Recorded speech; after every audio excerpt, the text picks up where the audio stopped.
ఎకరాలకు పంటలు కాపాడే అవకాశం ఉంది. ఈరోజు కూడా గోదావరి జలాలు సముద్రం పాలవుతూ ఉన్నాయి. ఈరోజు కూడా నీళ్లు సముద్రంలోకి వెళ్తూ ఉన్నాయి.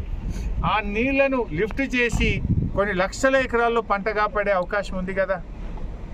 అంటే దీన్ని ప్రభుత్వము గుడ్డి వ్యతిరేకతతో, కేసీఆర్ గారి మీద కోపంతోనో, బీఆర్ఎస్ పార్టీ మీద కోపంతోనో తెలంగాణ రైతులకు అన్యాయం చేయొద్దని నేను కోరుతా ఉన్నా. ఇవాళ కాళేశ్వరంతో ఒక ఎకరా బారు లేదని ఆ రేవంత్ రెడ్డి మాట్లాడుతుంటాడు. నీళ్ళు కాళేశ్వరం నీళ్ళు కావా? పండే పంట కాళేశ్వరం పంట కాదా? అసలు ఈ ప్రాంతంలో మాకు 400-500 ఫీట్లు వేస్తే కూడా చుక్క నీళ్ళు వచ్చేది కావు, బోర్లలో నీళ్ళు కావు, బావులన్నీ.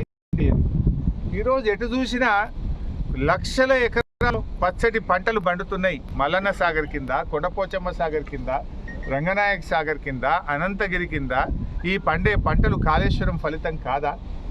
అంటే మీరు కళ్ళుండి కళ్ళు లేని కబోదుల్లాగా, చెవుండి వినలేని చెవిటి వాళ్ళలాగా మాట్లాడితే తెలంగాణ ప్రజలు మిమ్మల్ని క్షమించరు. ఇప్పటికైనా ఇంకా కొన్ని పంట కాలువలు పెండింగ్ ఉన్నాయి. ఆ పంట కాలువలు అవ్వండి.